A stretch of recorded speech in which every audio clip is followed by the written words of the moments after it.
¿No? Gracias. A ver, tenemos poquitos conectados.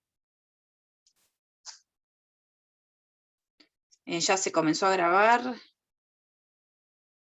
Ahí veo a un compañero.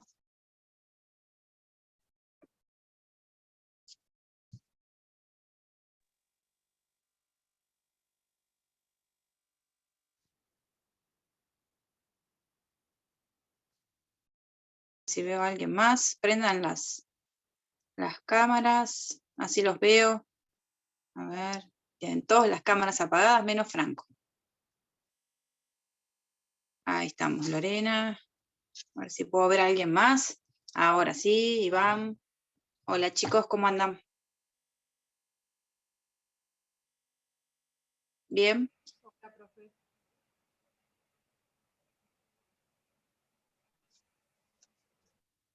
Bueno, a ver si hay... hola, profe. Todos me hablan por el chat, pero nadie se anima a hablar con el micrófono encendido. Hola, profe. Hola. Ahí estamos. Bueno, me imagino que ya estarán estudiando con la incertidumbre de ver cómo van a ser los exámenes, que todavía, no sé si les habrá hablado algo el doctor ayer, el doctor Trobo, si les dijo algo. De los... Sí, nos dijo. Bien. Yo lo único que todavía no hemos tenido una reunión de cátedra, lo único que sé es que no van a ser presenciales, porque bueno, ya de la semana pasada creo que ya se había determinado que no iban a ser presenciales, así que creo que debe seguir, y más con esto nuevo de las restricciones, que debe seguir igual, virtual. Pero bueno, no sé si dijo les... que iba a ser oral. Oral, bien. Oral. Bueno. Está bueno. Es mucho mejor para ustedes, incluso bueno, para nosotros, que los multiple choice que se hacían el año pasado, esas pruebas que se intentaron hacer, no daban muy buen resultado. Y los orales, bueno, ustedes les tienen un poco de miedo capaz, pero en la medida en que estudien les va a ir bien. Así que vamos a seguir con los puntos del programa. Generalmente el doctor Trobo hace alguna clase de repaso, entonces ahí ustedes agarren el programa y miren lo que se dio en clase y no se entendió, y ahí le pueden preguntar, o saben que tienen la posibilidad del WhatsApp, de mandarnos a cada uno de los que hemos dado las unidades, de preguntarnos algo que no se entendió, y bueno, de esa manera se van sacando las dudas. Bueno, código al ladito o cerquita, o ya lo habrán chusmeado las normas o los artículos que vamos a ver hoy. Y programa. Bueno, hoy, como les dije la clase pasada, nos toca de la unidad 12 los puntos 2 y 3. Ustedes ayer habrán visto nombre, ¿sí? Como otro de los atributos inherentes a la persona, y que ha tenido también en este nuevo código algunas modificaciones, y bueno, la incorporación en el código que antes teníamos, la ley especial, la 18248. Eso ya lo habrán visto. Vamos a ver domicilio y estado civil, ¿sí? Que tienen también, si bien son poquitos artículos, tienen bastante implicancia en el ámbito jurídico, ¿sí? En el ámbito civil, que es el que nos toca desarrollar. Si yo a ustedes les digo domicilio, ¿qué es para ustedes el domicilio? Siempre dentro del derecho civil, a ustedes, ¿qué se les ocurre decir? Quizá alguien ya leyó y me puede dar un concepto. El domicilio particular de cada uno. Bien, entonces, si yo les digo domicilio, lo primero que a ustedes se les ocurre es la idea del domicilio que todos tenemos, ¿sí? Me dan una dirección, ¿sí? Yo vivo en tal lado, yo vivo en tal otro, ¿sí? Es cierto que domicilio, etimológicamente, significa domus, y que este domus implica o significa casa, ¿sí? Entonces, en principio, no está mal lo que dice la compañera. Sin embargo, para el ordenamiento jurídico, puede ser claro. Acá me dice, me dicen en el chat, es el lugar de residencia habitual de la persona. Para el ordenamiento jurídico puede ser que coincida ese domicilio que yo tengo, ese domicilio, mi casa, ¿sí? Donde yo tengo el centro de mi vida, mi familia, mis actividades, donde yo permanezco diariamente, sí puede ser que coincida ese domicilio, o puede ser que la ley, como vamos a ver ahora, establezca otro domicilio como asiento jurídico de la persona. Piensen ustedes que este domicilio tiene que tener relevancia jurídica, ¿sí? Tiene que interesar al derecho, a este ordenamiento jurídico civil que nosotros tenemos que aplicar. Entonces, es cierto que el domicilio lo que nos va a permitir es ubicar a esa persona en un espacio determinado. Ese espacio es geográfico, es físico. Para la ley, ¿sí? Para nuestro ordenamiento jurídico, cuando hablamos de domicilio, hablamos de ese lugar dentro de un ámbito territorial que la ley atribuye como asiento jurídico. ¿Sí? ¿Por qué? Porque en ese domicilio o en ese asiento jurídico, la persona va a desarrollar sus relaciones jurídicas. ¿Sí? Entonces, la importancia de este domicilio ¿sí? Va a radicar en la posibilidad de ubicar, de localizar, de encontrar a la persona. ¿Para qué? Para que esta persona pueda cumplir con sus deberes jurídicos y también pueda ejercer sus derechos. Con la reforma de, por ejemplo, si ustedes leen Borda, él dice que es necesario también tener un domicilio o este asiento jurídico a los efectos de tener un buen orden social. ¿Sí? ¿Para qué? Para poder ubicar en ese territorio o en esa jurisdicción o en ese lugar a una persona a los efectos de que ésta pueda cumplir con sus obligaciones, como el pago de impuestos, donde se la pueda notificar judicial o extrajudicialmente, donde se le pueda ir a pagar una deuda, supónganse que yo tengo que abonar el alquiler, que yo pueda conocer el domicilio del locador para ir a abonar el alquiler. Entonces, este asiento jurídico donde la persona va a desarrollar sus relaciones jurídicas, ya sea en el cumplimiento de sus deberes o en el ejercicio de sus derechos. Con respecto a la reforma del Código Civil, el régimen del domicilio se simplificó. ¿Sí? Si ustedes miran un código anterior y el Código Civil y Comercial nuevo, van a ver que son menos artículos, ¿sí? Se ha simplificado. Por ejemplo, ya no existe o se elimina del código el llamado domicilio de origen, ¿sí? Por ser irrelevante, era insignificante para la ley, era el domicilio. Cuando una persona nacía, tenía el domicilio de sus padres, ¿sí? Ese domicilio, como no tenía mucha relevancia jurídica, se elimina del código. Lo mismo que vamos a ver ahora cuando veamos en el caso del domicilio legal, ¿sí? El artículo 74, el viejo artículo 90, antes tenía 8 incisos y ahora tiene 4. O sea que para ustedes se les simplifica el estudio, ¿sí? Porque es más cortito, son menos artículos. Entonces, con la reforma del código, el instituto o el régimen del domicilio se simplificó. Eso no quiere decir que lo otro no exista. Si estos incisos, por ejemplo, cuando veamos el 74, que se sacaron del 90, no quieren decir que no existan, pero eran irrelevantes en esa norma. Por ejemplo, se hablaba de el último domicilio del causante, era el que iba a permitir la apertura de la sucesión. Eso se va a ver en la parte del código que habla de sucesiones, ¿sí? Entonces, por eso se saca de este artículo. No quiere decir que estaba mal el código anterior. Bueno, en cuanto a la naturaleza jurídica del domicilio, ustedes ya lo habrán visto, que es uno de los atributos inherentes a la persona. En esta clase vamos a ver del artículo 73 al 78 que se refiere al domicilio de la persona humana, ¿sí? Eso no quiere decir que la persona jurídica, que todavía creo que no empezaron a ver, no tenga también un domicilio, ¿sí? Cuando ustedes vieron atributos inherentes a la persona, vieron que los mismos atributos los tiene la persona jurídica, ¿sí? El nombre, la capacidad, va a ser, en ciertos aspectos van a ver que es diferente, pero va a tener un nombre, va a tener capacidad, va a tener patrimonio, ¿sí? Va a tener domicilio. Lo único que no va a tener es el Estado, ¿sí?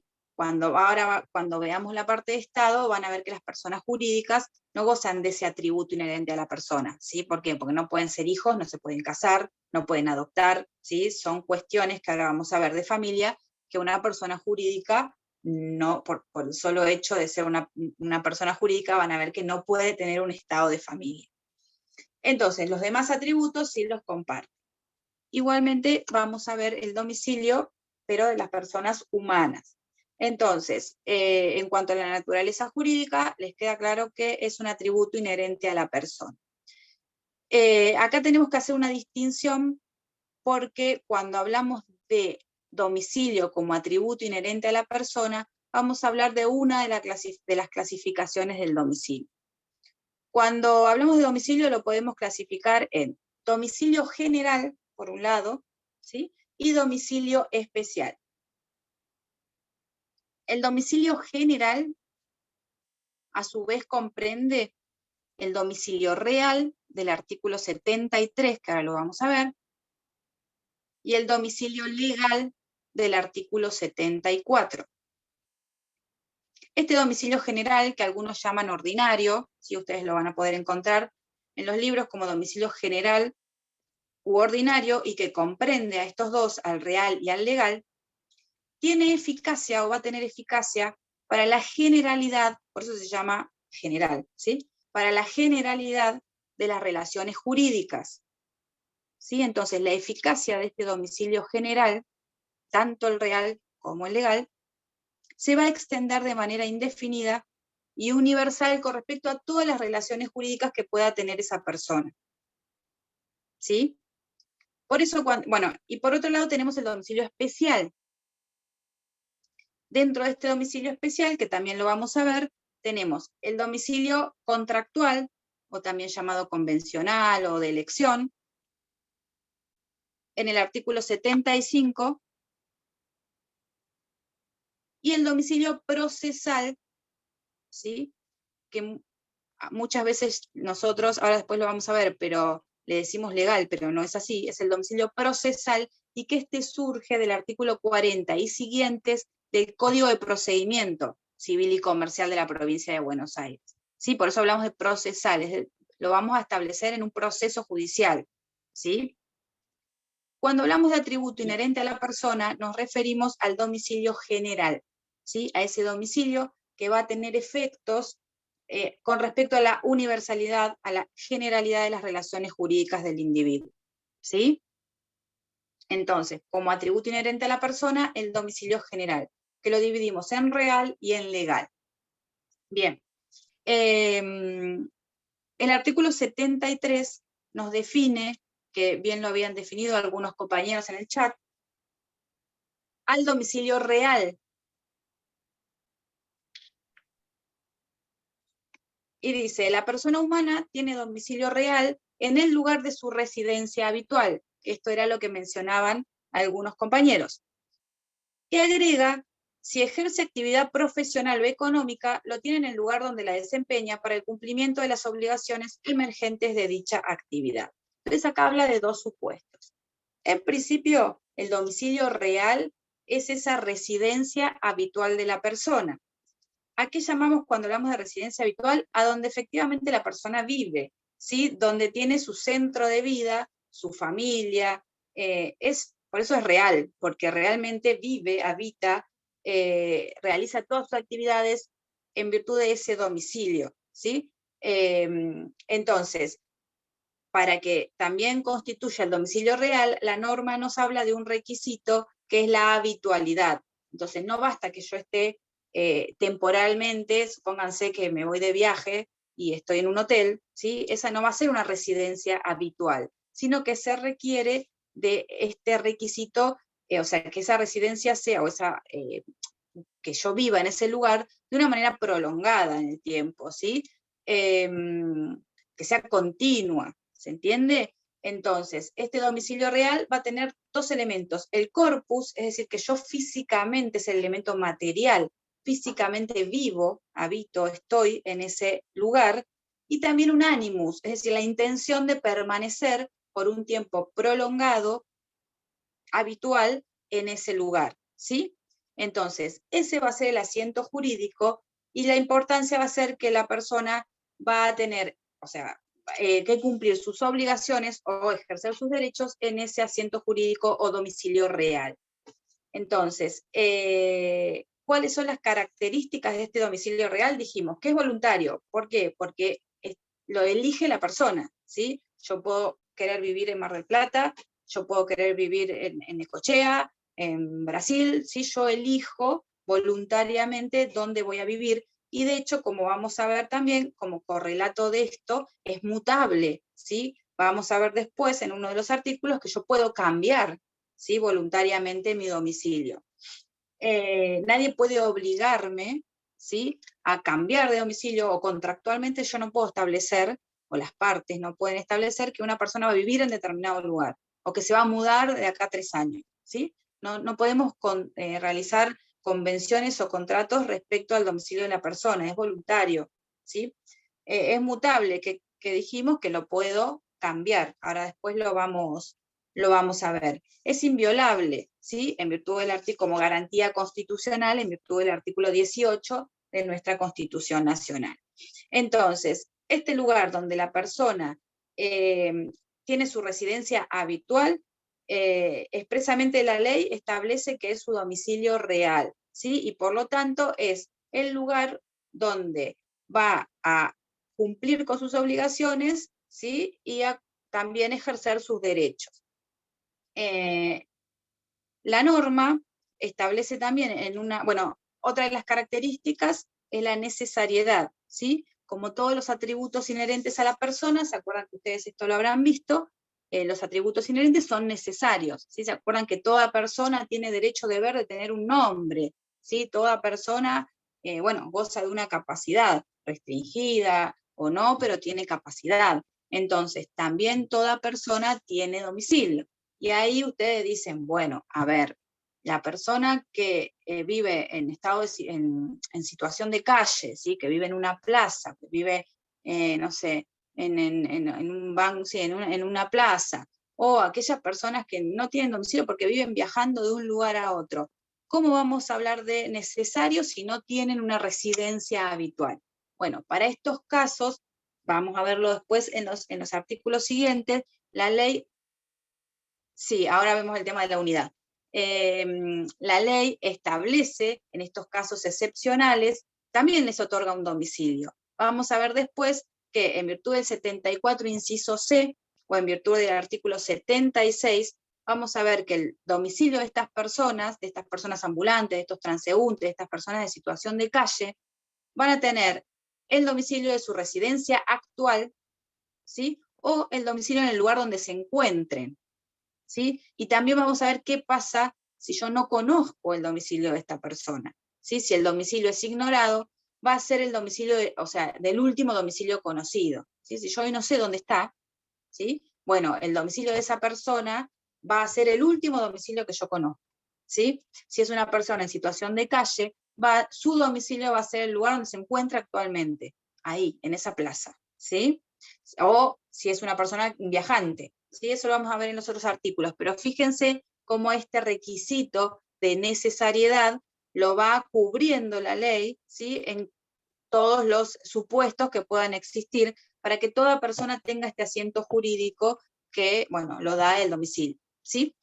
En el chat, como otro de los requisitos, algún compañero, lo que pasa es que se me fue, no vi el nombre, bien pusieron el tema de la unidad, ¿sí? Que sea único, como los otros atributos inherentes a la persona, ¿sí? También con el nombre, ustedes ayer seguramente han dicho que el nombre es único, ¿sí? Si bien yo puedo tener 3 nombres de pila, o sea, puedo tener 3 nombres, pero mi nombre con mi apellido, ya no lo llamamos el prenombre y el apellido,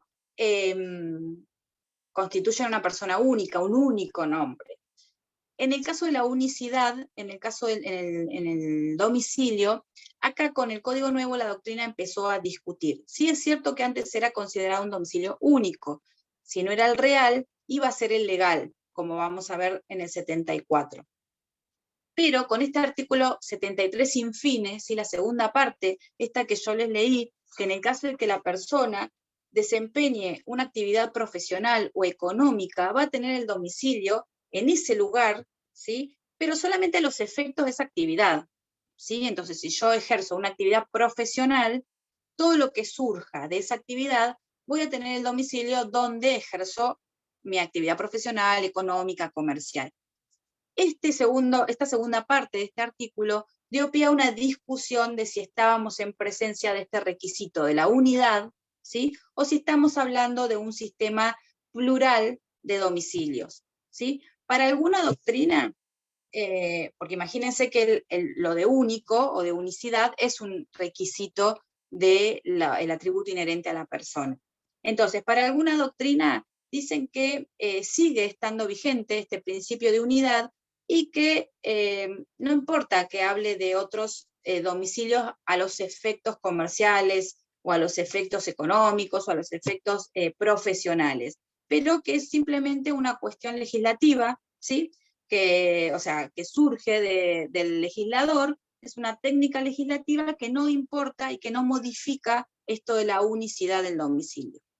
La mayoría de la doctrina, con esta reforma, en donde expresamente se habla de varios domicilios generales o de varios domicilios ordinarios, considera que hay un sistema de pluralidad de domicilios, ¿sí? Entonces acá ya dejaríamos este requisito o este carácter o esta característica de unidad de los atributos inherentes a la persona, y en este caso, ahí lo vemos.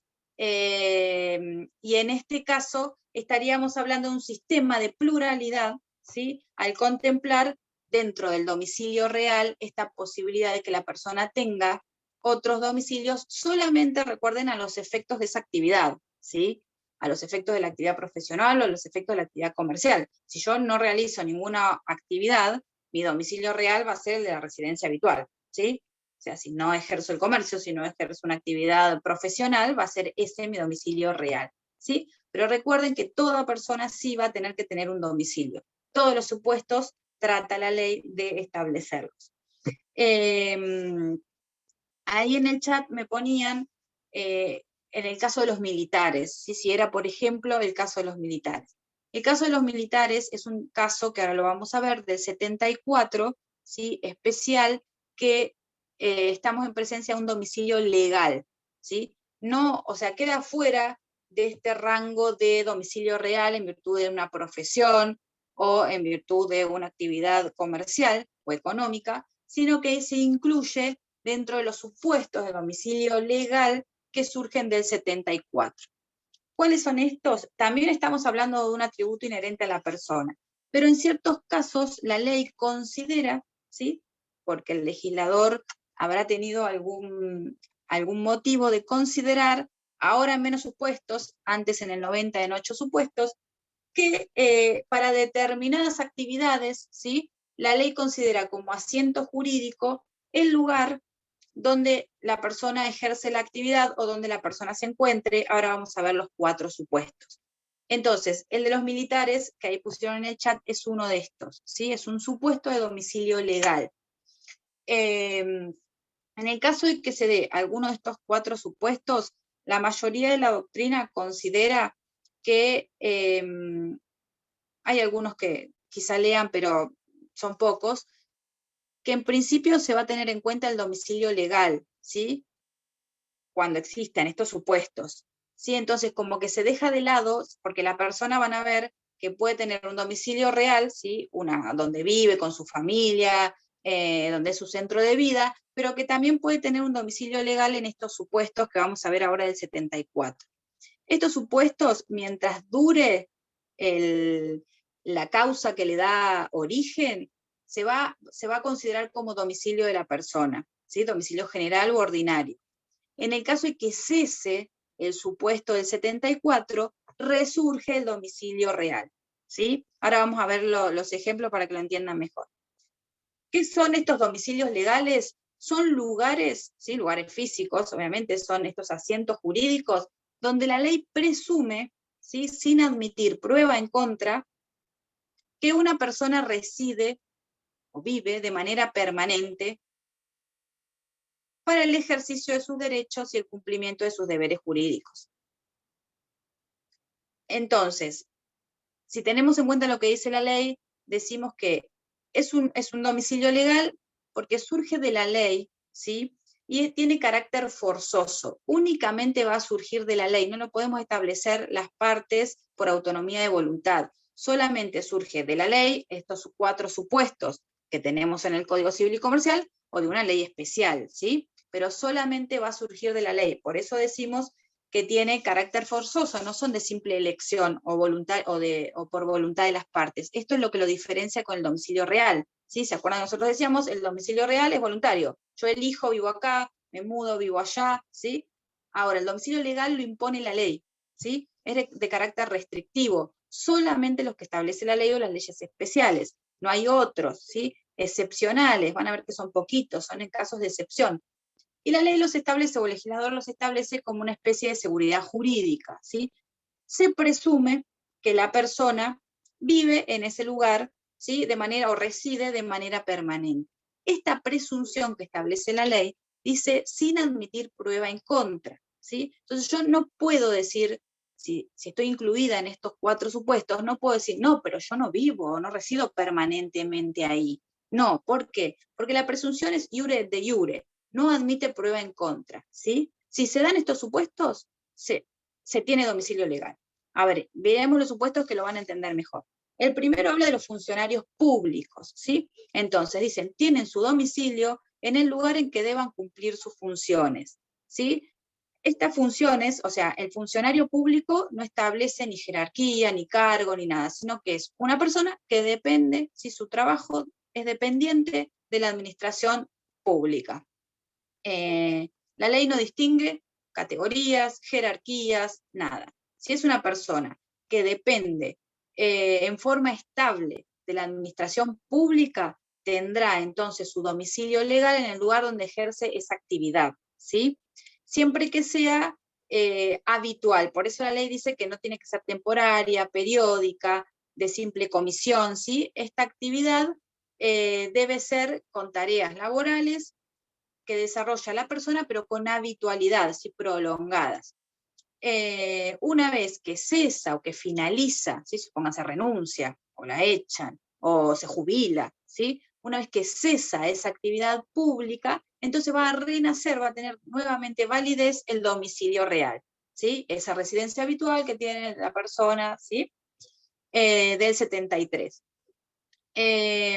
Entonces, no comprende esos que tengan, no sé, que estén contratados por 3 meses, sino que tienen que ser funciones públicas habituales. El inciso segundo, que era el que mencionaban en el chat, es el que se refiere a los militares en servicio activo, ¿sí? Algunos consideran que estarían incluidos en el inciso A, ¿sí? ¿Por qué? Porque también son funcionarios públicos, o sea, también tienen una función pública, o son dependientes del Estado. Llámesele Fuerzas Armadas del Ejército, la Marina, la Aeronáutica, ¿sí? Pero también la ley establece que tienen que estar en servicio activo, ¿sí? Si esta persona se va de las fuerzas porque se jubila, renuncia, lo mismo. En ese caso ya vuelve a tener validez su domicilio real, ¿sí? ¿Se entiende? Este domicilio legal también es general y ordinario, o sea, también se refiere a la universalidad de relaciones jurídicas que pueda tener esta persona. Ustedes me dirán, pero tiene una casa, tiene una vida, no vive, no sé, supónganse si es no sé, un funcionario público, no vive en donde trabaja, ¿sí? Bueno, la ley presume que esta persona reside de manera permanente en ese lugar. Entonces, para todos sus efectos jurídicos, se lo va a notificar, se lo va a, no sé, a citar judicial, extrajudicialmente, en ese lugar donde ejerce esta función. ¿Se entiende? Hagan así.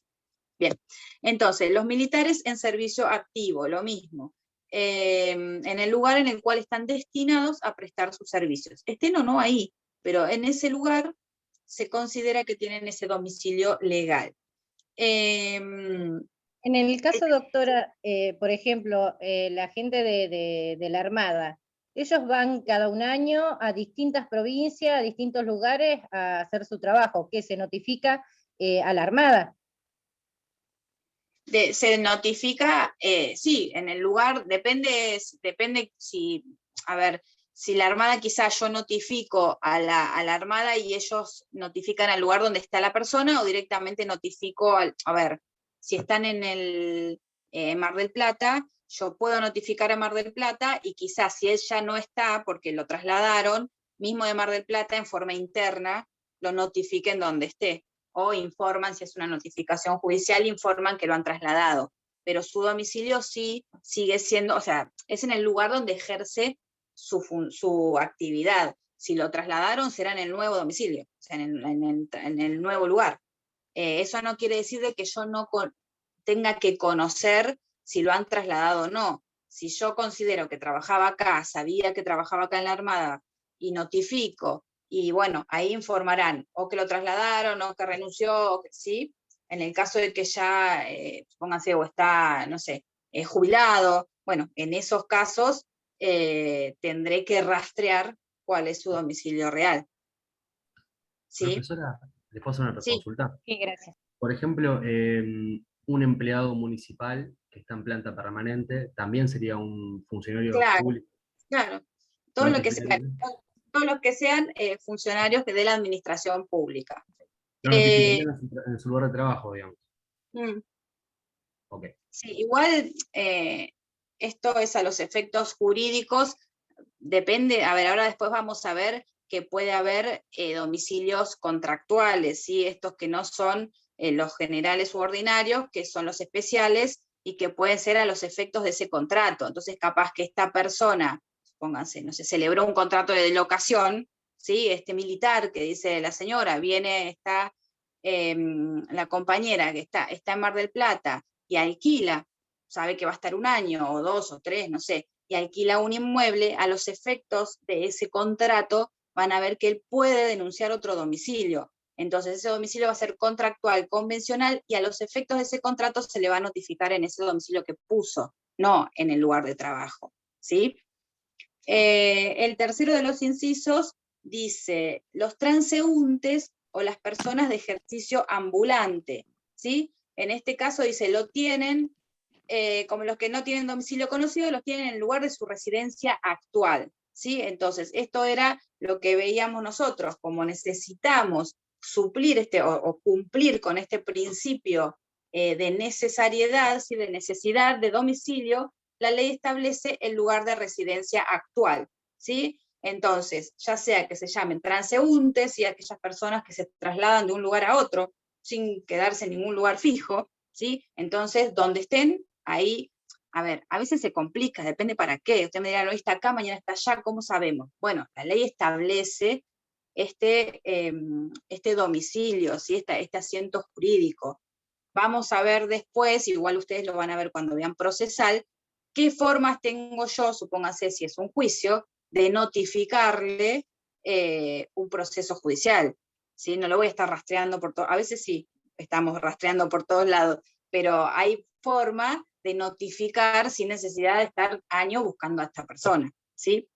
Esperen que me han puesto algo y no lo leí. Bueno, ahora cuando aparezca lo leo. Bueno, entonces, los transeúntes, es decir, aquellas personas, aquellos individuos que se trasladan de un lugar a otro y no tienen un lugar fijo, una residencia fija.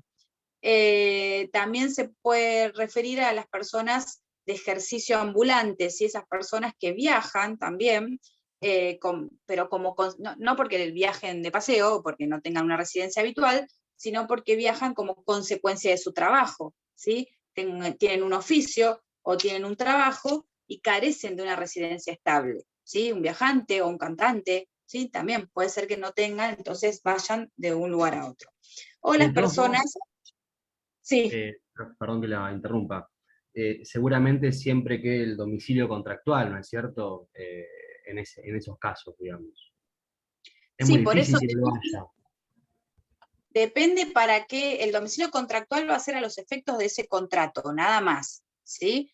Depende para qué lo quiero ubicar yo. Si es un cantante y es a los efectos de un contrato comercial, ¿sí? Porque, bueno, se celebra un contrato con una discográfica o con no sé, con un hotel para ir a cantar. Bueno, a los efectos de ese contrato sí va a servir ese domicilio que la persona constituye, si ese domicilio contractual, convencional o de elección especial en ese contrato. Si no, no, depende de lo que tengamos que, ya les digo, que notificar o intimar, o a veces, a ver, en la sociedad hay múltiples relaciones que uno realiza, de familiares, sociales, y no todas tienen una implicancia jurídica, ¿sí? El tema es cuando necesito, o sea, como consecuencia, una consecuencia jurídica, y necesito ubicar a esa persona, localizarla. Pónganse, no sé, un accidente de tránsito, no sé, por decir algo, o esto de los contratos, ¿sí? Bueno, ya lo contractual, ya ahí iríamos al domicilio contractual, pero cualquier ámbito que tenga consecuencias jurídicas, ¿dónde ubico yo a esta persona? Igual vamos a ver que la importancia del domicilio no solamente es localizar o ubicar, o saber dónde vive la persona, sino que tiene otras importancias, o sea, otros efectos, que los vamos a ver ahora, la existencia o determinar este domicilio, ¿sí? Vamos a ver que tiene efectos de competencia, de prórroga de jurisdicción, ¿sí? Hay otros efectos que surgen del instituto del domicilio. Bueno, y el último de los incisos habla de las personas incapaces que lo tienen en el domicilio de sus representantes. Esto ustedes ya habrán visto, cuáles son las personas incapaces, ya lo vieron en varias clases, lo vieron incluso conmigo, ¿sí? Aquellas que surgen incapaces de ejercicio, ¿sí? Se refiere la norma, que son aquellas que surgen del 24, ¿sí? ¿Se acuerdan? Las personas por nacer, los menores, ¿sí? Las que no tienen la edad o el grado de madurez suficiente, o las que por sentencia judicial también son declaradas incapaces. Todas esas personas van a tener el domicilio o en el lugar de sus representantes, ¿sí? En el domicilio de sus representantes. ¿Quiénes son los representantes? También lo habrán visto ustedes cuando vieron representación, que eran los que surgían del 101, ¿sí? Que, bueno, los padres, en el caso de los padres, que falten los padres, los tutores, los curadores, ¿sí? En el caso de los incapaces, etcétera, ustedes ya lo habrán visto también. Entonces, en el caso de los incapaces de ejercicio, del artículo 24, el código nos dice que tendrán domicilio legal. ¿Cuál es ese domicilio legal? A todos estos efectos jurídicos, el domicilio de sus representantes. ¿Quiénes son los representantes? Los del 101. ¿Sí? ¿Queda claro hasta ahí? Bien. Entonces, domicilio real, ¿sí? Esta residencia habitual con estos elementos del domicilio, el corpus, el animus, y domicilio legal es aquel domicilio que establece la ley, surge de la ley, es forzoso, de carácter restrictivo, excepcional, no es voluntario, ¿sí? La diferencia con el real, no lo elijo, lo establece la ley. ¿En qué supuestos? El Código Civil, en estos 4 supuestos que acabamos de ver. Puede haber una ley especial que establezca otro supuesto de domicilio legal.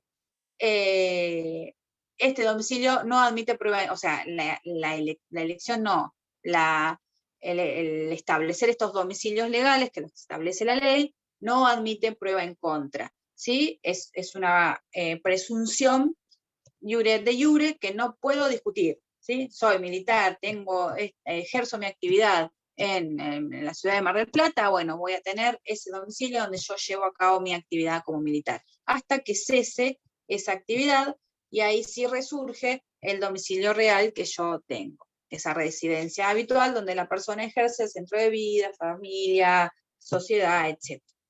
Domicilio, el artículo 75, hasta acá, ustedes me paran si no entienden algo, ¿eh? El artículo 75 habla ya de este domicilio especial. ¿Se acuerdan que decíamos? Domicilio de elección, convencional, contractual, y después tenemos el del artículo 40 y siguientes del Código de Procedimiento. Entonces, en el artículo 75 se contempla esta categoría del domicilio de elección o convencional.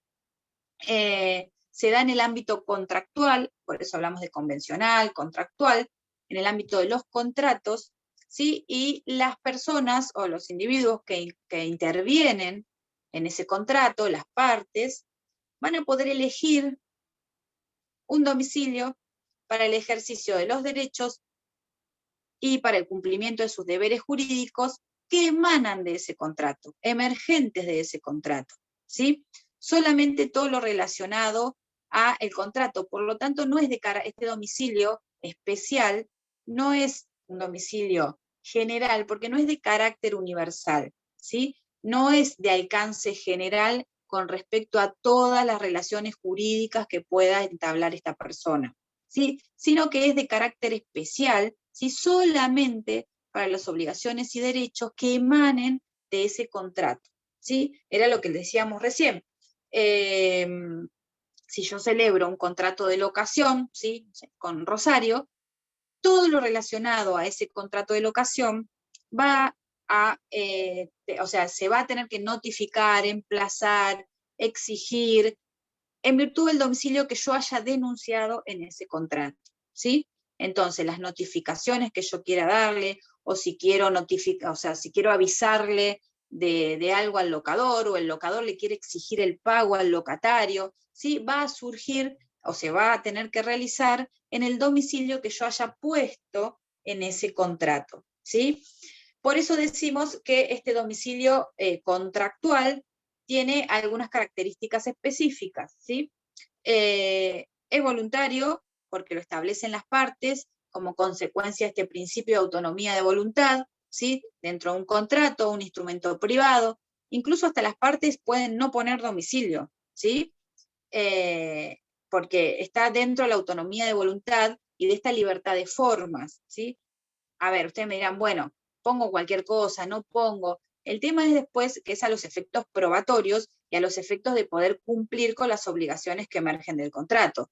Si yo pongo cualquier domicilio, después la otra, supónganse que es otro contrato, cualquier tipo de convención, si yo pongo cualquier domicilio, la otra parte no me va a encontrar y no me voy a enterar de lo que me está notificando, ¿sí?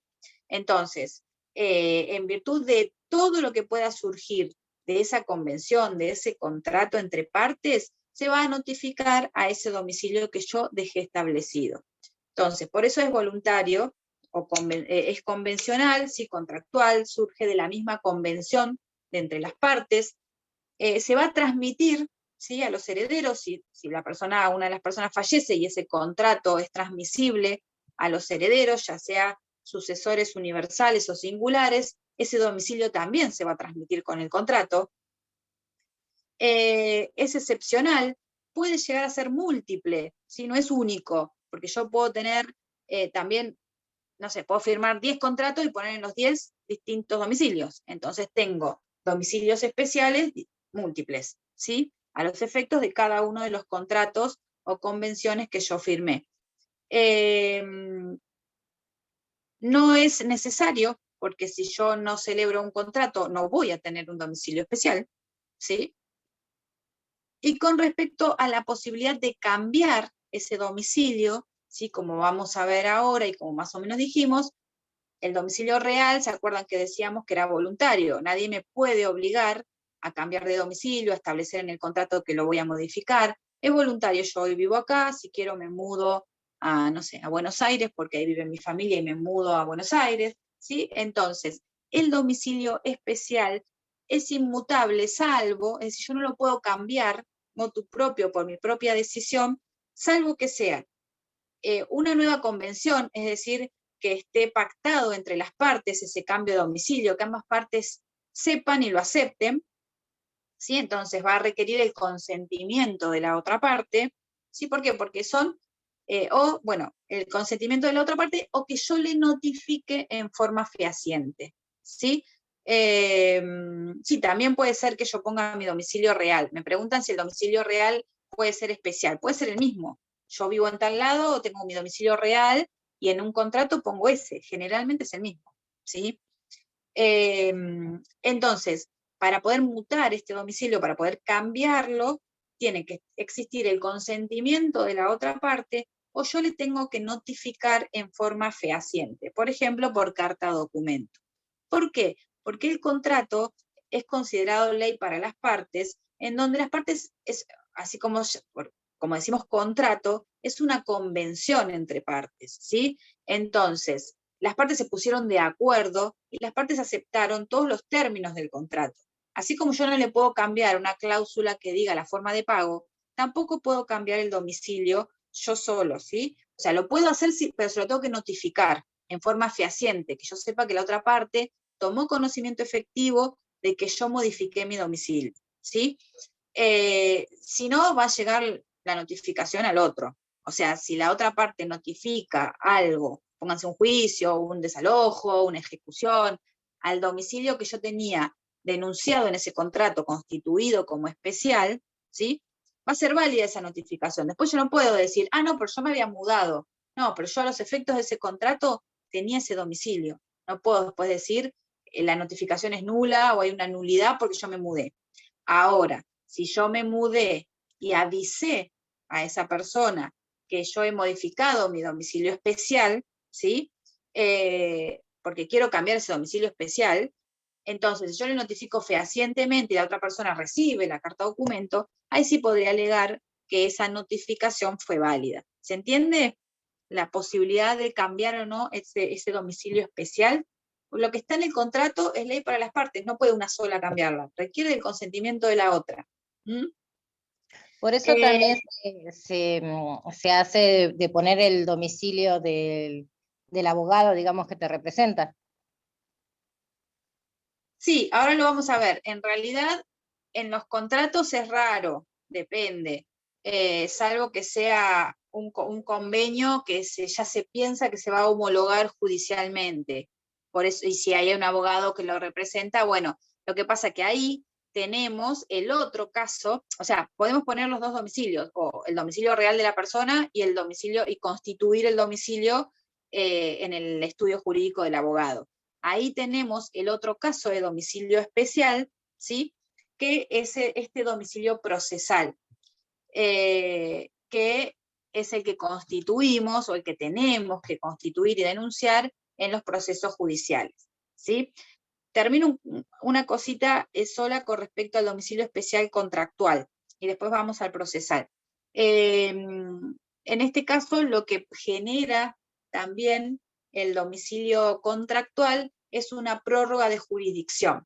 ¿Qué quiere decir esto? Que yo, si establezco, o sea, las partes, dentro de estas convenciones contractuales, si establecen un domicilio diferente al que procesalmente sería el lugar donde va a intervenir el juez, ¿sí? Supónganse que ponemos domicilios, nuestros domicilios reales están en Mar del Plata, pero ponemos el contrato como la actividad se va a desarrollar, supónganse en, no sé, en otro departamento judicial, en Dolores.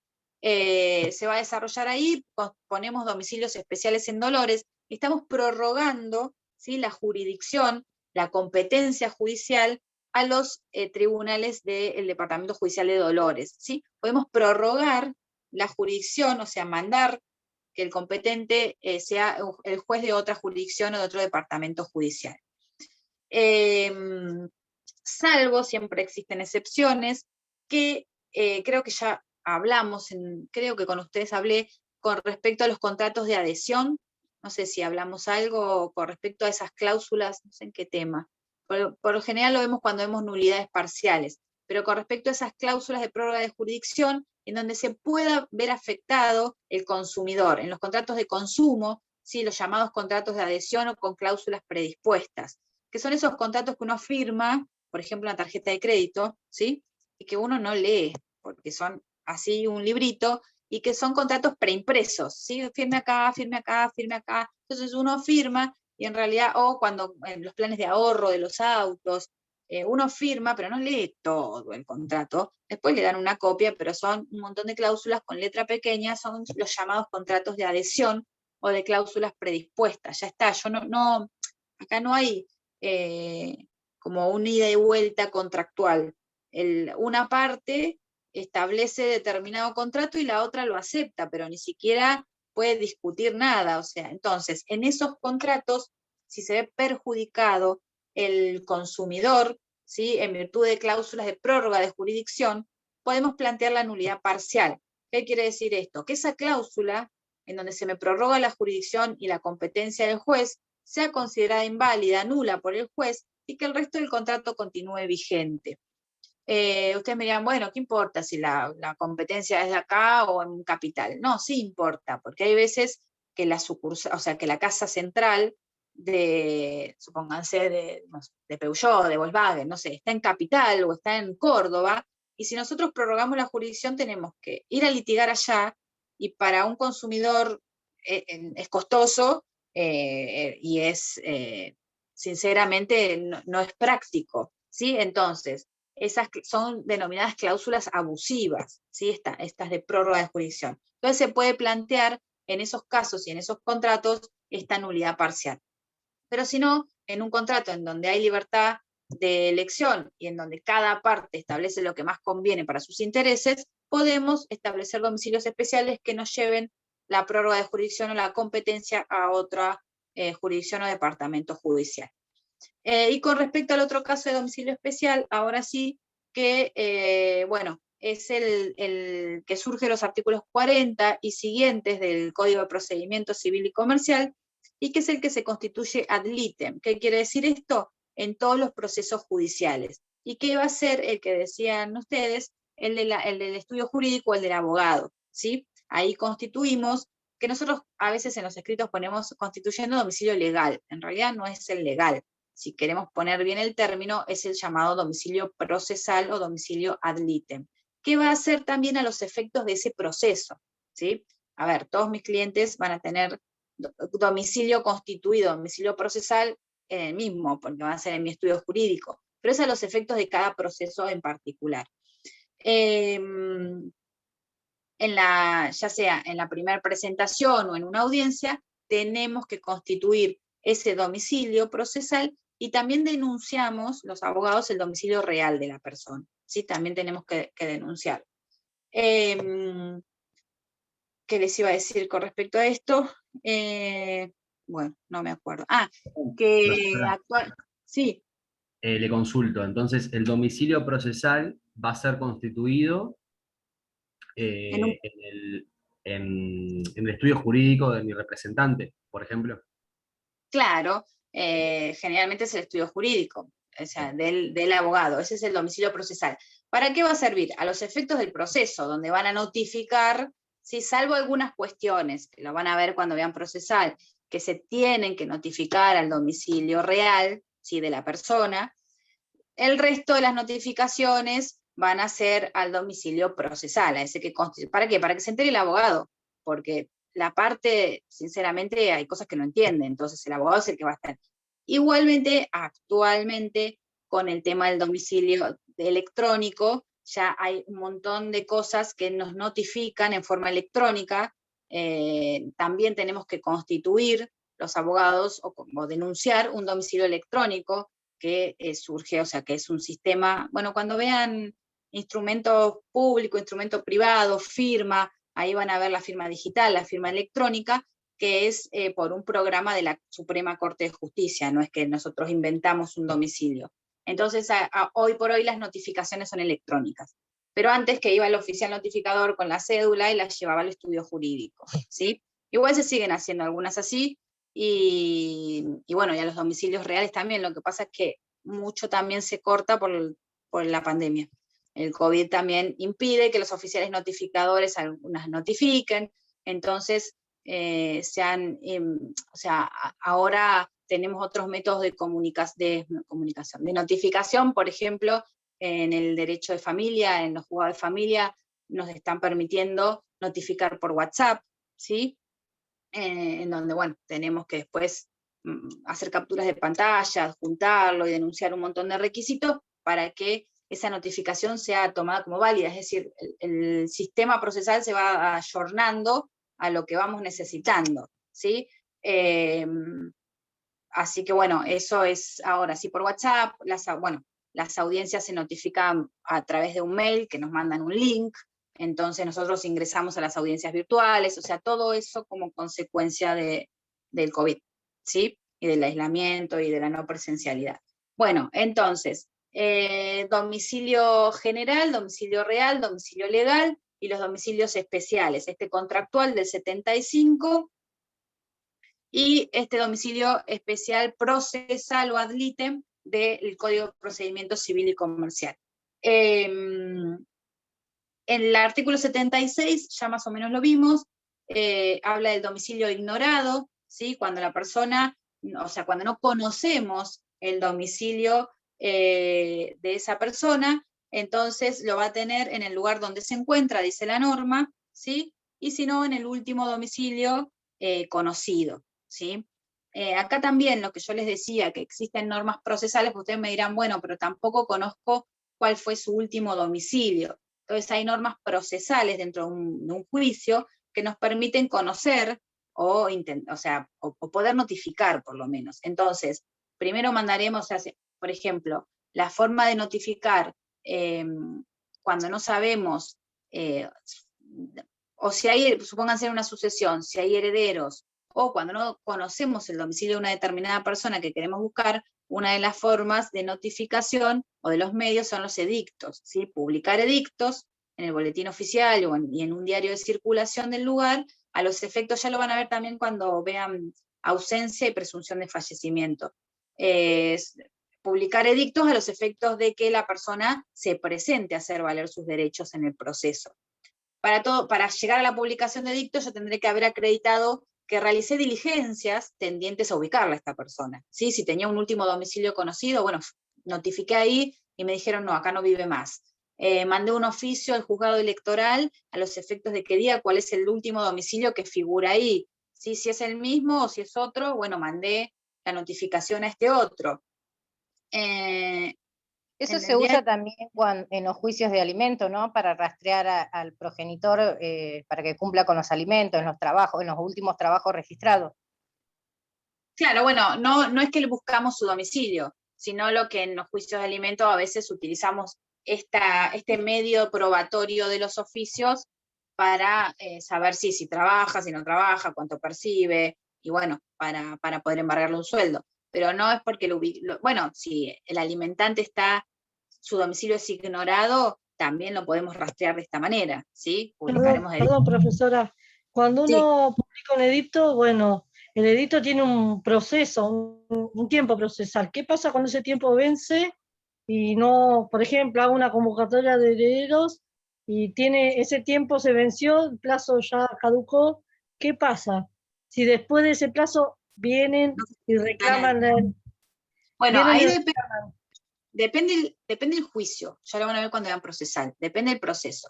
Si es una sucesión, la declaratoria de herederos no causa estado. ¿Qué quiere decir esto? Que yo publico edictos, ¿sí? Llamo por 30 días en el boletín oficial, bueno, a que se presenten a hacer valer sus derechos, pasan los 30 días, publiqué en el boletín oficial, publiqué en el diario La Capital, acá en Mar del Plata, no se presentó nadie, se dicta declaratoria de herederos, entonces dicen que del fallecimiento de tal persona le van a suceder, o son sus herederos, este y este. Esa declaratoria no causa estado. Eso no quiere decir que después se presente otro heredero y haga valer sus derechos. Ahí se tendrá que ver, que eso lo van a ver cuando vean sucesiones, cuando vean procesal, qué puede pedir o qué no, y qué derechos tiene en esa sucesión, ¿sí? Porque se presentó en forma tardía. Lo mismo en un concurso. Si se publica edictos y la persona no se presenta a un concurso, a una quiebra, y verifica su crédito en forma tardía. O en el caso de, lo que pasa es que depende del proceso. Si yo, supóngase, es medio raro, pero si yo llego a publicar edictos en un juicio de alimentos a los efectos de que el padre se presente, no es muy común, pero bueno, y no se presenta, esa persona va a quedar en rebeldía. O sea, se va a vencer el plazo para contestar esa demanda. Si se presenta después, si quiere pagar o llegar a un acuerdo de la cuota alimentaria, bueno, nadie le va a decir que no. Se presentará, se intentará pedir una audiencia, pero dependen las etapas procesales de cada proceso en particular, no es tan tajante, va a ser así, va a ser así, ¿sí? Depende el proceso. Pero es una forma de notificar cuando no conocemos bueno, van a ver ustedes cuando hablan de ausencia, el paradero, o cuando no conocemos el domicilio de la persona a la cual queremos ubicar. Entonces, estos son normas procesales, que ya van a ver, bueno, cuando vean derecho procesal, o bueno, después que vean sucesiones, familia, etc. Con respecto al 77, se refiere al cambio de domicilio, ya más o menos algo hablamos, dijimos que acá hablamos del domicilio real, ¿sí? Yo puedo, porque ya dijimos que el domicilio especial, contractual, lo puedo cambiar si tengo el consentimiento de la otra parte o si lo notifico fehacientemente. El domicilio legal no lo puedo cambiar, porque es legal, lo establece la ley, es forzoso, ¿se acuerdan? Entonces no lo puedo cambiar. Cuando hablamos de cambio, nos estamos refiriendo a ese domicilio real, a ese voluntario, a ese que yo elijo donde tengo mi residencia habitual. Bueno, esto ya vimos que por contrato no me pueden obligar, ¿sí?, a vivir en un determinado lugar, a mudarme de domicilio, ¿sí?, ni tampoco por una disposición de última voluntad. Yo no me puedo obligar por un testamento a decir, me voy a mudar, ¿sí?, o a obligar a otra persona. El cambio de domicilio se verifica en forma instantánea, dice la norma, por el hecho de trasladar la residencia de un lugar a otro, con ánimo de permanecer en ella, ¿sí? Acá fíjense que la norma establece estos dos elementos que yo les hablaba, el elemento objetivo o material, que era el traslado de la residencia, ese corpus, si yo me voy a otro lugar, y el elemento subjetivo se tiene que dar también, el animus, yo tengo que tener la intención, ¿sí?, de permanecer en el nuevo domicilio. Si se dan estos dos requisitos, ¿sí?, se va a proceder el cambio de domicilio. ¿Se entiende? Entonces, si yo tengo la intención de mutar, de cambiar mi domicilio, pero esta intención no se presume, ¿sí? Si yo no cambio mi residencia, si no ejerzo esa actividad material de mudar el corpus, en ese caso no habría cambio de domicilio y sigue existiendo el anterior. Ahora, si se dan los dos requisitos, por un lado el objetivo, el traslado de la residencia, si yo me mudo, me llevo mis cosas, empiezo a vivir en otra casa, y el ánimo de trasladarme, en ese caso vamos a hablar de cambio de domicilio. ¿Sí? Entonces, esta intención de cambiar el domicilio no se presume, ¿sí? Tiene que haber una manifestación expresa de la persona de que se está cambiando esa residencia habitual. Eso sucede ¿sí? En el ejército y en la Armada Argentina, que les exigen, digamos, que cambien el domicilio a donde están, ya sea por un año, 2, lo que vayan a estar de pase. Sí. En ese caso seguimos hablando del domicilio legal. Ahí no lo cambian porque quieren, lo cambian porque los mandan, los trasladan. A ver, eso no quiere decir de que ellos no puedan pedir un traslado a algún lugar en particular, pero eso ya es en el ámbito interno. Pero el cambio de domicilio es en virtud de esa profesión o de esa actividad que desarrollan. No es voluntario, yo quiero vivir acá o me mudo. Sí, pero entonces, para que haya cambio de domicilio, o para que se perfeccione este cambio del domicilio, tienen que reunirse los dos requisitos, el animus y el corpus, ¿sí? El traslado de la residencia habitual y la intención de empezar a vivir en el otro lugar, ¿sí? Si yo, supónganse, me traslado momentáneamente, ¿sí? Supónganse que es una persona que vive, no sé, en Santa Clara y se traslada durante la época de facultad a Mar del Plata, ¿sí? A los efectos de estudiar. En ese caso tiene el corpus, porque viene a Mar del Plata. ¿Sí? Yo me traslado a estudiar a Mar del Plata, pero no tengo el animus de mudar mi residencia habitual. ¿Sí? Entonces ahí falta un elemento, ¿se entiende? O si yo tengo la intención de mudarme a, supónganse, no sé, a Necochea, porque me voy a hacer una casa o compré un terreno, yo tengo la intención de mudarme, pero no me mudé, o sea, no trasladé mi centro de vida. ¿Por qué? Porque tengo un terreno, no tengo una casa. No. Entonces yo tengo la intención, pero falta el corpus, trasladar mi centro de vida a la localidad de Necochea. ¿Se entiende? Entonces, se requiere que se den estos dos requisitos para que el nuevo asiento jurídico sea el nuevo domicilio. ¿Se entiende? ¿O no? Sí, doctora, se entiende. Bien, Sí, perfecto. se entiende. Bien, perfecto. Entonces, esta intención tiene que ser acompañada con el hecho del traslado. Y por último, tenemos el efecto que dice el artículo 78 del domicilio, que más o menos también ya lo vinimos hablando, que se refiere a la competencia de las autoridades en las relaciones jurídicas. La elección de un domicilio produce la prórroga de la competencia. ¿Se acuerdan que decíamos que, además de ser el asiento jurídico del individuo, donde éste va a ejercer sus relaciones jurídicas, donde va a cumplir con sus deberes jurídicos, donde va a tener sus derechos, dijimos que tiene otros efectos también este domicilio. Como regla general, se va a establecer un domicilio y este va a prorrogar, o sea, si no se aplica la competencia original que surge del Código de Procedimiento, el domicilio va a permitir la prórroga de esa jurisdicción. Ese domicilio que yo constituyo me va a permitir, no sé si permitir, pero va a hacer que el juez competente sea otro, ¿sí? Esto que dijimos, si nosotros constituimos domicilios en Dolores, en ese contrato, el juez que va a entender en el caso de que haya un litigio, va a ser el juez del Departamento Judicial de Dolores, ¿sí? Salvo, como dijimos, que ya lo vimos, que hay algunas excepciones. Por ejemplo, en el caso que se trate de los contratos de adhesión, como lo dijimos recién. ¿Por qué? Porque acá se va a haber vulnerado el orden público. ¿Cuál es el orden público? Ese beneficio, o se le va a causar un perjuicio al consumidor, ¿sí? Entonces, todo lo que se refiere al derecho de los consumidores va a ser considerado de orden público. Entonces, va a primar ese orden público y me va a permitir a mí, que se me ha causado un perjuicio en virtud de ese contrato de adhesión, que pueda plantear la nulidad de la cláusula de prórroga de jurisdicción, ¿sí?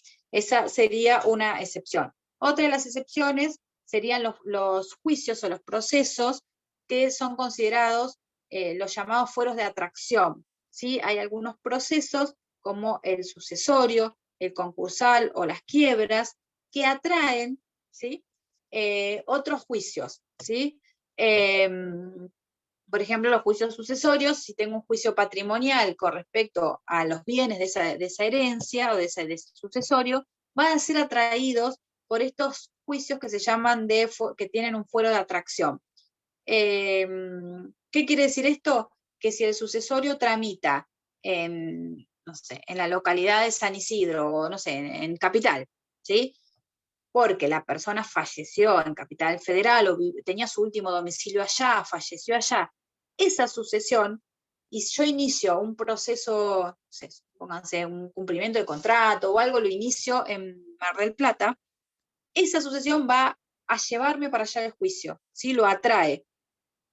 Si el juez se declara incompetente, bueno, ahí me preguntan qué pasa si el juez se declara incompetente. En esos casos, obviamente uno, si no considera que sea incompetente, va a apelar hasta una resolución de Cámara. Si el juez se declara incompetente y queda firme esa incompetencia, se tendrá que ir o sea, ese juicio va a ser enviado a donde corresponda. Por ejemplo, en el caso de que un juez de Mar del Plata se declare incompetente en continuar o en intervenir en un proceso porque haya una sucesión abierta en Capital. Entonces se declara incompetente acá y ese juicio va a ir a la sucesión, va a ir a tramitar a Capital, al mismo juzgado donde tramita la sucesión. ¿Se entiende? Son excepciones a esta posibilidad de prorrogar voluntariamente la jurisdicción de las personas. Entonces, o cuestiones que por su materia no permiten que prorroguemos la jurisdicción. Por ejemplo, si son del ámbito federal, ¿sí? Si yo tengo un juicio, supónganse, contra la ANSES, ¿sí? Que es una administración nacional, va a tramitar en el ámbito de los juzgados federales. Entonces yo no puedo iniciar un proceso en provincia porque me lo va a llevar va a ser competente un juez federal, ¿se entiende? Pues ahí, por más de que yo pacte con quien sea, si la materia o la jurisdicción es federal, me lo va a llevar para allá, ¿sí? Son excepciones. Igual, ustedes lo que tienen que saber es que uno de los efectos del domicilio es determinar la competencia de las autoridades que van a intervenir, nada más. O sea, si quieren pueden saber las excepciones, la regla general, pero esto es todo procesal, así que no, o de otros institutos como la sucesión, el concurso, quiebra, eso no se enrosquen. También puede haber una acumulación de procesos por conexidad, ¿sí? Entonces supónganse esto que decían hoy de los alimentos, yo inicio alimentos, no sé, régimen de comunicación, y después, o al revés, hay restricciones de acercamiento por denuncias de violencia familiar en el Departamento Judicial de Mar del Plata, y después quiero iniciar un juicio de alimentos en Dolores, y capaz que por conexidad o por acumulación de procesos los mandan todos para acá, a donde estaban las restricciones de acercamiento. Entonces, esas son todas cuestiones procesales que modifican esta regla general de la prórroga de competencia, ¿sí? Eso es lo que ustedes tienen que saber. Con respecto al domicilio o a las reglas de competencia judicial, no solo tenemos el 78, sino que ustedes a lo largo de todo el articulado van a ver que se habla también de reglas de competencia. Por ejemplo, cuando ustedes vieron, o vieron conmigo, cuando hablamos de la restricción de acercamiento, ahora me quedó, cuando hablamos de la restricción de la capacidad y de la incapacidad, ¿se acuerdan que hablábamos del proceso? Y decíamos que el juez competente, en el artículo 36, que el juez competente iba a ser el domicilio de la persona cuya capacidad se intenta determinar, ¿sí? Ese iba a ser el juez competente. Si la persona que le queremos restringir la capacidad o determinar su incapacidad vive en Mar del Plata, el juez competente va a ser el de su domicilio, o sea que va a ser el del Departamento Judicial de Mar del Plata. Lo mismo van a ver ustedes que todavía no vieron cuando se refieren en el 81 a los casos de ausencia, de simple ausencia. También van a ver ahí cuál va a ser el juez competente en los casos de ausencia, de los procesos. En el caso de presunción de fallecimiento, también creo que es el 87, póngalo así entre comillas, me parece que es el 87, que también establece quién va a ser el juez competente en un caso de presunción de fallecimiento. Los procesos de familia, ¿sí? Esto que veníamos hablando, se regulan también reglas de competencia en los casos de divorcio, quién va a ser juez competente en el último domicilio conyugal. Gracias, el 87. En los casos de nulidad de matrimonio, en los casos de uniones convivenciales, ¿sí? Alimentos, que ya lo mencionamos, acciones de filiación, todas esas cuestiones de derecho de familia, también en el código establece reglas de competencia del juez y judicial. ¿Qué juez va a ser el que intervenga?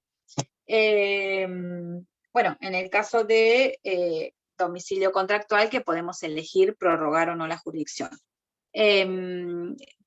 Sepan, si, no sé, supónganse que si es oral y quieren hablar sobre estos efectos con respecto a la competencia, o les preguntamos, efectos de la competencia en el ámbito, con respecto al domicilio, pueden mencionar como ejemplos el 36 de la restricción de capacidad, el 81 en los casos de ausencia, el 87 en el caso de presunción de fallecimiento, que van a ser artículos que van a ver, ¿sí?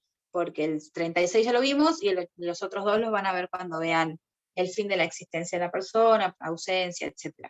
Entonces, como modo de explayarse en el oral, pueden tirar estos artículos y nosotros diremos, uy, cómo relacionan todos los temas, ¿sí?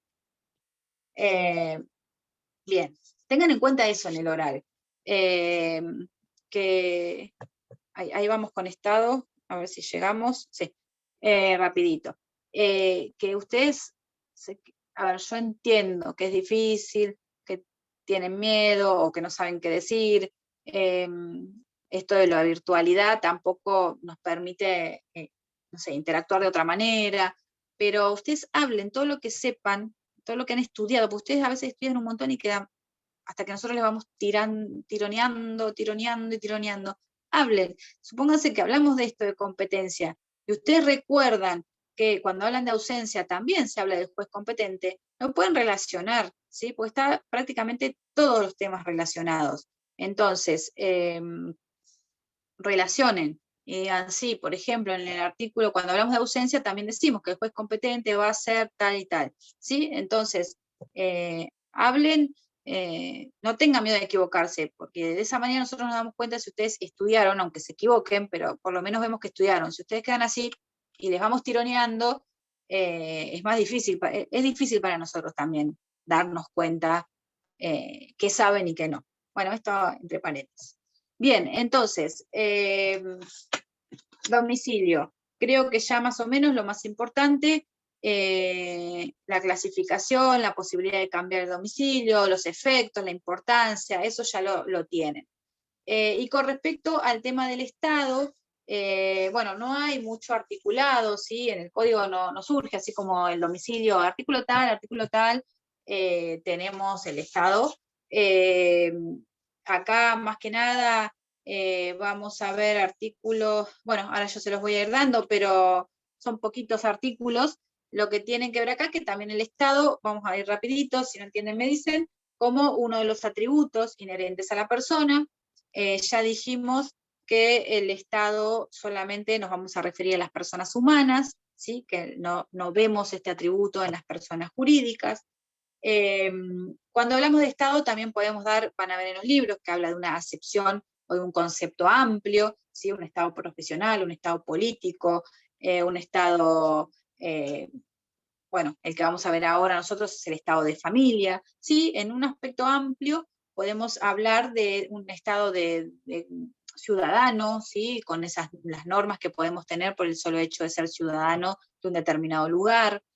Podemos hablar de un concepto amplio. Sin embargo, cuando hablamos de Estado, dentro de los atributos inherentes a la persona, nos restringimos a decir que es esa situación o posición jurídica que tiene la persona, ¿sí? Dentro de su núcleo familiar, dentro de su familia, y que también tiene repercusión frente al resto de la sociedad, ¿sí? Entonces, el Estado civil, por eso decimos Estado civil o de familia, se refiere a esa posición de la persona que tiene con respecto a su familia, esos lazos parentales, ¿sí?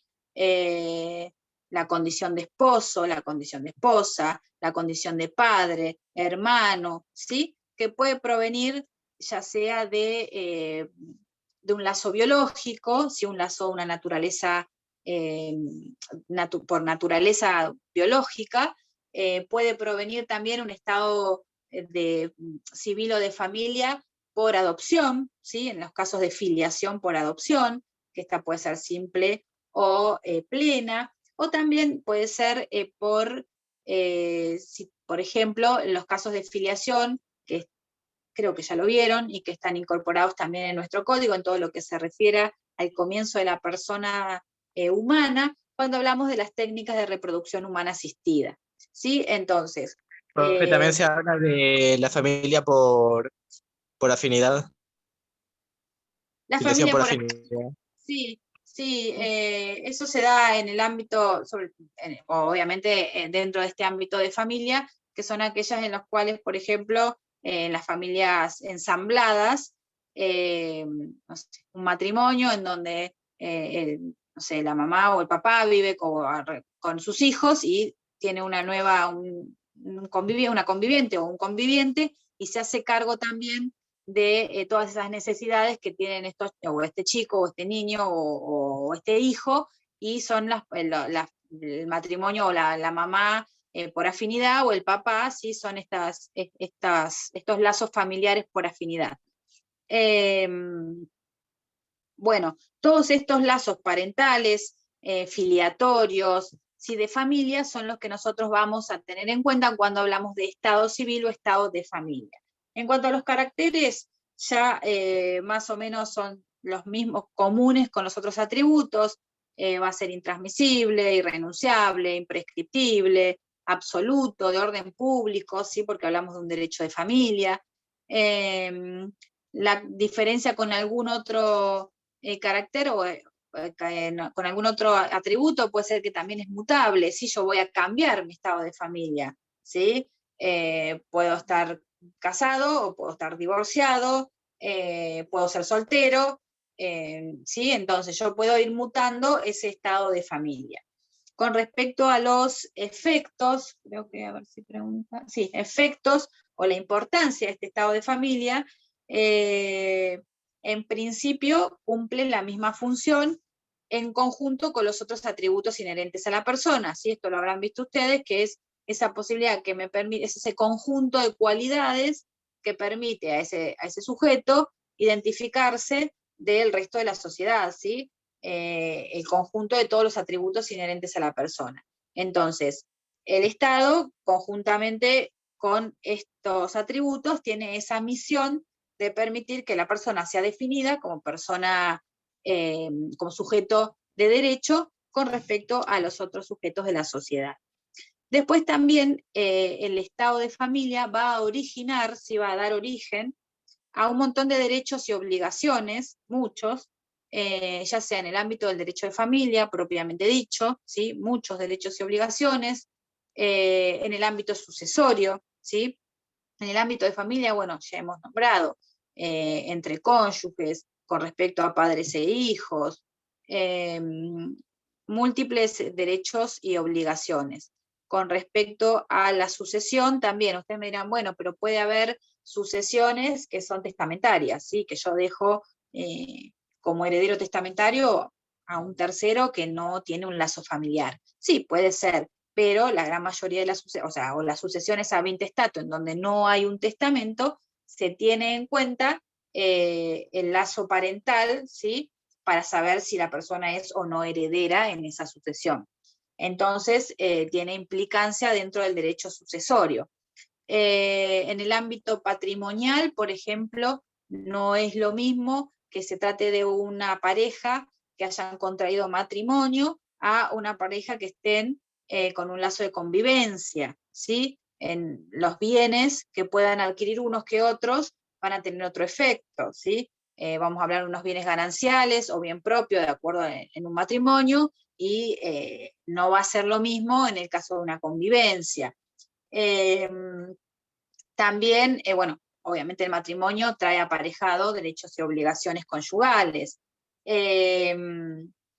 Otros efectos puede ser con respecto a la capacidad de derecho, ¿sí? ¿Se acuerdan cuando veíamos esa aptitud que tiene el individuo de adquirir derechos, que a veces estaba limitada, si bien no podía ser un incapaz de derecho absoluto, pero estaba limitada en ciertos momentos, por ejemplo, o por el vínculo, ¿sí? Los cónyuges no pueden celebrar entre sí algunos contratos, ¿sí? O el padre con el hijo que se encuentre bajo su responsabilidad parental, no puede, por ejemplo, si es un menor, no puedo comprarle los bienes a los menores, ¿sí? Entonces, me limita el Estado civil o de familia, me limita esa capacidad de derecho, ¿sí? Con respecto al nombre, el nombre, por ejemplo, de la mujer casada, ha ido evolucionando a lo largo de los años. Ustedes, si son muy jóvenes, muy por allí, recordarán que antes la mujer casada debía llevar el apellido del marido con el aditamento, con la preposición de, ¿sí? Entonces era María, no sé, López de Gómez, ¿sí? Después eso se fue modificando y ya era con la 18248 esa preposición fue optativa, la podía llevar o no. Y ahora ustedes habrán visto qué pasa con el apellido de, no solo de la mujer casada, sino en el caso de los cónyuges, ¿sí? Puedo elegir el de uno, puedo elegir el de otro, ¿sí? Eso lo habrán visto ayer seguramente si vieron nombre. Entonces, con respecto al nombre de esa mujer casada, ahora no tiene tanta influencia, pero el Estado civil tuvo mucha influencia y efectos con respecto a eso.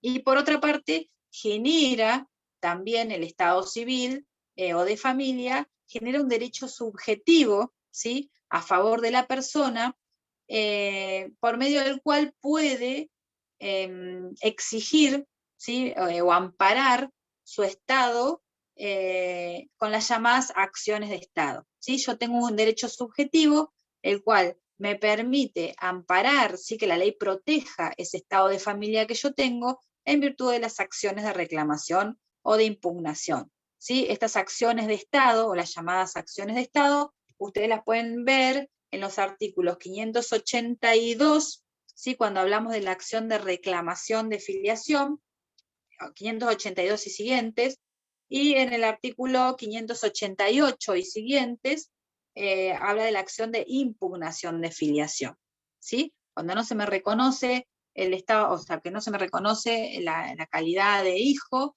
entonces en ese caso puedo reclamar esa filiación o impugnar cuando se reconoció a alguien como hijo, ¿sí? Y realmente puedo demostrar que no lo es. Entonces son acciones que también las van a ver cuando vean familia, derecho de familia, que me permiten reclamar o que me permiten amparar este estado de familia que yo tengo. ¿Sí? Siempre en este caso de las acciones de filiación, teniendo en cuenta esas tres fuentes de filiación que dijimos que era la biológica, si la naturaleza, el tema de la adopción o el tema de las técnicas de reproducción humana asistida. Entonces, acá vimos el Estado como estado de familia, como esa situación o posición jurídica que tiene la persona dentro de su núcleo familiar y que también va a determinar a la persona en el ámbito social. Y los efectos, ya sea con los derechos y obligaciones que traen en un montón de aspectos, en un montón de institutos, ya sea dentro del derecho de familia, dentro del derecho sucesorio, con respecto a los otros atributos inherentes a la persona, como la capacidad, el nombre, etc. Y la forma que tengo yo de protegerme ante cualquier persona que quiera vulnerar o perjudicar ese estado de familia que yo tengo, ¿sí? Los derechos alimentarios, que esto que decíamos hoy, no solo entre padres e hijos, sino también ese derecho alimentario entre parientes o entre cónyuges, ¿sí? Entonces también eso surge de este estado de familia. Y un tema que es importante y que sí, bueno, suele tomarse y es importante que lo sepan, es la diferencia. El año pasado tomamos oral también, y creo que no sé si era recuperatorio, y nadie podía contestar cuál era la diferencia entre el título de Estado y la posesión de Estado. Entonces, lo subrayan, lo machacan, no sé cómo lo quieren poner, pero nadie lo sabía. Tenemos dos cuestiones, el título de Estado, ¿sí? Y la posesión. A ver, dice título y posesión de Estado, lo dice el programa. Cuando hablamos de... Ese tema tampoco lo entendí. La posesión es cuando uno toma, por ejemplo, el rol de hijo sin ser hijo de alguien, y el título es el que me da por ser consanguíneo de alguien. ¿Esa es la diferencia? No es esa la diferencia. No lo entendí yo tampoco, no lo comprendí. No. Generalmente el título y la posesión se dan juntos, ¿sí? ¿Por qué? Cuando hablamos de título de Estado, nos vamos a referir a todos esos... a ver, el título de Estado lo vamos a diferenciar entre la parte formal y la parte material. El título de Estado, cuando hablamos de la formalidad, son todos aquellos documentos públicos, ¿sí? Donde se asienta el acontecimiento, ya sea el hecho o el acto jurídico que causan el estado de familia. En criollo, partidas de nacimiento, actas de nacimiento, claro, acá ponen una partida de nacimiento, es el documento público, ¿sí? ¿Por qué público? Claro, eso, algo que me avale que yo soy hijo de alguien. Ahora, si no lo tengo... Es la prueba cabal, ¿sí? El título constituye el medio de prueba inexcusable del Estado civil, ¿sí? A los efectos de poder oponerlo a todos, una oponibilidad erga omnes. Ustedes me dirán, sí, pero está reconocido y no es el padre. Bueno, ahí estarán después las acciones de filiación. Otro tema, si yo tengo el título, pruebo en forma cabal, ¿sí? De que esa persona es la esposa de, es la hija de. Título, llámesele partida de nacimiento, acta de defunción, testimonio en los casos de adopción, ¿sí? Bueno, no, es como habías puesto, creo que la persona que me dice que si no lo entendió mal, pero no, es así, el título es en cuanto al aspecto formal, ¿sí? Ese documento público, partida, acta, escrita a mano, ahora son electrónicas porque se las mandan por mail, el registro de Estado Civil y Capacidad de las personas, ¿sí? Todos esos documentos públicos en donde se asientan, ¿sí? Los acontecimientos, hechos o actos jurídicos. ¿Por qué hablamos de hechos o actos jurídicos? La diferencia que también, no sé si lo van a ver, pero la diferencia está dada en si hay o no voluntad de las partes. A ver, si yo inscribo o anoto un nacimiento o una defunción, estoy hablando de un hecho jurídico, ¿sí? Ese hecho o ese acontecimiento va a pasar haya o no voluntad de las partes, ¿sí? La persona nace o la persona fallece y no hay voluntad, ¿sí? Es un hecho jurídico. Y en aquellos casos en los cuales interviene la voluntad de las partes, ¿se acuerdan? Ustedes no vieron hechos, actos jurídicos todavía. Me parece que lo van a ver después, en la segunda parte. Los actos jurídicos, sí, en la segunda parte. Bueno, ya lo van a ver, pero no importa, para que entiendan. Los actos jurídicos son aquellos en los cuales interviene la voluntad de las partes. Por ejemplo, un matrimonio, ¿sí? Cuando yo celebro, o sea, me caso, en ese caso, quiero casarme, interviene mi voluntad, yo lo elijo, ¿sí? No es una muerte, un fallecimiento, un nacimiento. O en el caso de una adopción, ¿sí? En ese caso también es un acto jurídico. La adopción la eligen las partes y aparte va a haber un procedimiento y va a haber una sentencia judicial, ¿sí? Entonces, todos esos acontecimientos que modifican el estado civil de la persona deben inscribirse en el registro del estado civil y capacidad de las personas. ¿Se acuerdan que decíamos que si había una sentencia de restricción de capacidad o de incapacidad, se inscribían como nota marginal en el acta de nacimiento? Bueno, esos documentos son el título de Estado, ¿sí? El aspecto formal es el papelito, el documento, y el aspecto material es el hecho o el acto jurídico que da origen a ese papelito, a ese documento, ¿sí? Llámesele matrimonio, llámesele nacimiento, adopción, fallecimiento, ¿sí? Entonces tenemos un aspecto formal, que es el documento en sí, y un aspecto material, que es el hecho o el acto jurídico que le da origen a ese título, ¿sí? Ese es el título de Estado. Hasta acá vamos. Mientras que la posesión de Estado, que alguien lo dijo por ahí, pero no muy bien, la posesión de Estado es el disfrute, ¿sí?, de un determinado estado de familia, se tenga título o no, ¿sí? Tengo yo el acta de inscripción de nacimiento o no, pero yo tengo el disfrute, el trato, ¿sí?, de que ese hijo es mi hijo, ¿sí? O sea, no que ese hijo es mi hijo, sino que le doy el trato de hijo, ¿sí? La posesión de Estado es ese disfrute cotidiano, ese trato cotidiano de que tiene un padre con un hijo, ¿sí? En la doctrina clásica se requería, para hablar de posesión de Estado, por eso les digo que generalmente la posesión y el título están juntos, porque si yo inscribo el nacimiento de mi hijo, también le doy el trato de hijo, ¿sí? Esa posesión. Lo llevo al colegio, vive conmigo, le doy de comer, ¿sí? Lo cuido, lo educo. Entonces tengo título y posesión. Pero puede ocurrir que yo tenga el título, ¿sí?, que ese hijo esté reconocido por este papá, pero que el papá no tenga la posesión de Estado. ¿Por qué? Porque no le dé trato de hijo. Desapareció, lo abandonó, no cumple con sus obligaciones alimentarias, no lo ve, no cumple con su derecho deber de comunicación. En ese caso hay título, pero no hay posesión, ¿sí? O puede ocurrir al revés. Puede ocurrir que ese papá, digo papá, puedo decir mamá, ¿sí? Pero para dar un ejemplo, que ese papá no reconoció a ese hijo, pero que tenga la posesión de Estado, que le dé el trato de hijo, que lo lleve al colegio, que le compre las cosas, que, no sé, que lo contenga, que lo cuide, ¿sí? Entonces, generalmente están juntos, pero pueden estar disociados. Puedo tener el título o puedo tener la posesión o ambas cosas.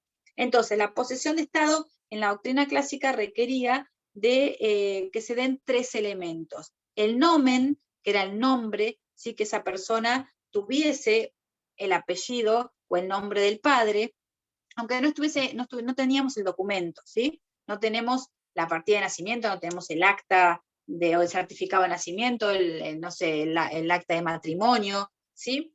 Entonces, el nomen, que quedó ahí un mensajito medio cortado. El tractatus, sí, que se le dé ese trato de hijo, ¿sí?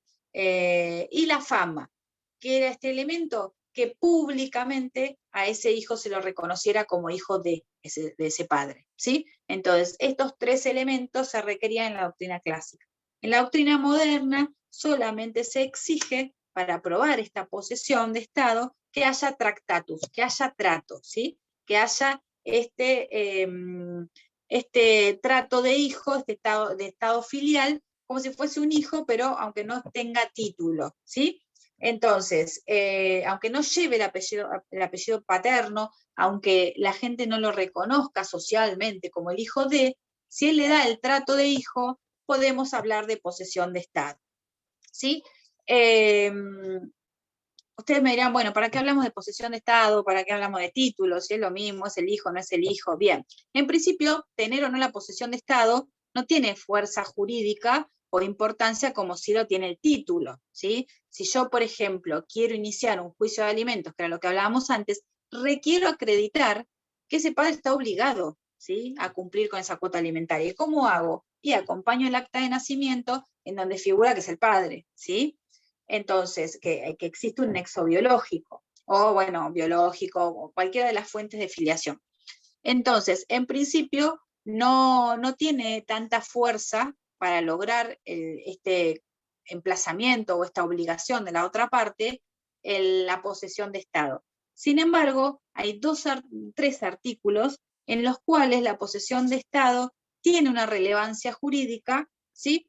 Y me impide, o sea, no me obliga a probar el nexo biológico. Ustedes dirán, bueno, y si tengo la posesión de Estado, ¿qué tengo que hacer para iniciar ese juicio de alimentos si no tengo el título? Y tengo que probar el nexo biológico, salvo que venga el padre y lo reconozca y diga en el juicio, sí, yo soy el padre. Ahí hay un reconocimiento expreso, ¿sí? Pero si no, yo tengo que probar el nexo biológico. ¿Cómo hago para probar el nexo biológico? La prueba por excelencia es el ADN, ¿sí? Le hago un ADN al padre, listo, es el padre. Este ejemplo del padre, yo les digo, no necesariamente es el único ejemplo. Pero en el caso de que no tenga esa prueba del nexo biológico, el artículo 584, el artículo 585, y en el caso del matrimonio, el artículo 423, estamos medio excedidos en tiempo, hablan de cierta relevancia que tiene la posesión de Estado. ¿Están apurados? Porque si no, dejamos estos tres artículos para el comienzo de la clase próxima. Los leen, doctora. porque tienen otra clase. Bueno, dejemos acá. La clase próxima, yo no me acuerdo ya, debo empezar con personas jurídicas, pero no importa. Hablamos de Estado, lean estos tres artículos, el 584, el 585 y el 423. Y rapidito, si no lo entienden, los vemos. Yo para no entretenerlos y que no se empiecen a ir y no escuchen. Si bien queda grabado, pero bueno, por si me quieren hacer alguna pregunta. Lean estos tres artículos y van a ver acá la relevancia de la posesión de Estado en el código cuando no hay título, ¿sí? Y los vemos. Listo, quedamos acá. No los entretengo más. Chao, profe, buenas tardes. Nos vemos. Gracias, chau, chau.